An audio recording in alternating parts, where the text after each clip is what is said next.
doing drugs was what gave me purpose. Sleeping in a car, being in abandoned houses. It seemed like it was a movie, but it was a reality. I go weeks, maybe even a month without doing anything and then continue to still do it again, even though I'm miserable. So damn easy to say that life's so hard. Everybody's got their share of battle scars. As for me, I'd like to thank my lucky stars that I'm alive and well.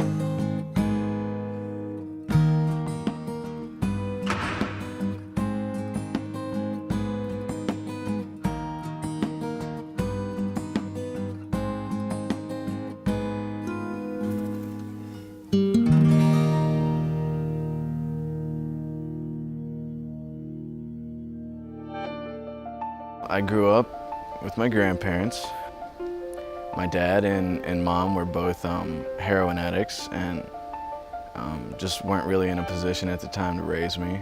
I was 12 years old when I started drinking and smoking pot. When I started experimenting with acid and psychedelics and other drugs of that nature, I was probably about 14. I wanted to try everything, give everything a chance, Of all the fear I've had in my life, the fear of seeing your child becoming drug addicted is probably the greatest fear I've ever had in my life. I remember seeing these people one day partying with them, and then the next day they just never wake up. Instead of mourning the fact that he was dead, I went through his pockets, took his dope, got high, and then left.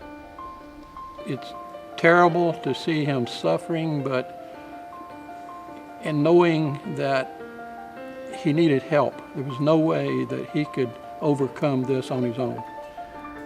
The people that I cared about really didn't matter.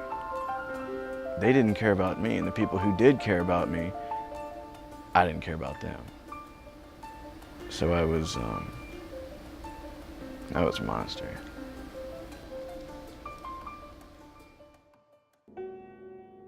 I really wasn't a troubled kid, I had like I said, father, very good father and mother. Played football for a few years, and then I got interested in roller derby. I remember one time I went from Los Angeles to San Diego. I told them that I was sick, but I stayed in the bathroom getting high all the way from San Diego. It's about a couple-hour ride.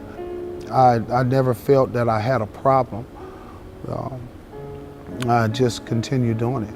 I didn't know that he actually was really addictive until I noticed he was stealing stuff from the house. It was hard on us, but it actually was hard more on him because he was the one who was doing it, and he tried to stop. Then it just like calling him to come back. I had to wait till a franchise of a chicken company to close to go in the trash can to get the food that they was going to throw away. And I had to beat the dogs before the dogs get in the trash can. That was about the lowest point that I think that I ever could be.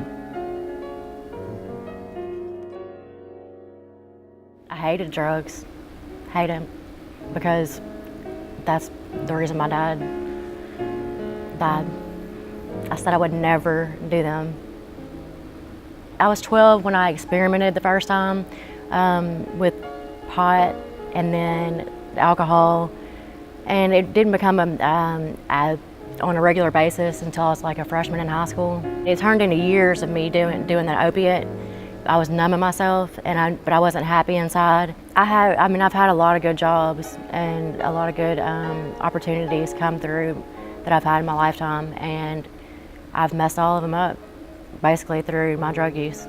Then I decided to take myself off of methadone, and I did it cold turkey, and I tried to commit suicide about 3 months later.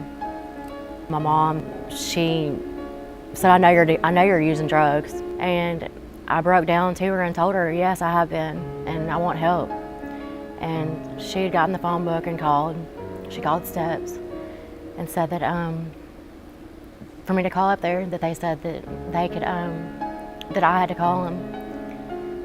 And I told her I did not want to go there. I thought it was just for people that like shot up and like homeless people, and that I was better. As a new counselor years ago, I thought my role was to help create miracles, and ultimately I witnessed them. You know, they've given me the tools to actually be able to understand myself, because they're just like me. They've all been through it. They're all addicts too. You know, they have 10, 20, 30 years of sobriety, but they've been where I have, you know. They showed me how to love another addict. They showed me how to love someone that have a problem like me, and not to forget where I came from. I really didn't know what was wrong with me, and now that big, it's like that emptiness that I had in my heart, it's becoming full. It's not so empty anymore. I didn't really get to see her as much when I was younger, and now I get to see her a lot more, and so I just really enjoy when I'm around her. It makes me feel happier. If I could see him being happy and having a good, clean, productive life, that would be the most important thing to me. I'm very, very grateful for everything they've done for me. And they're really good people. I never wanted to be an addict, but for some reason I am. And right now, they show me how to love myself, not to be that no more. And today, you know, that's good enough for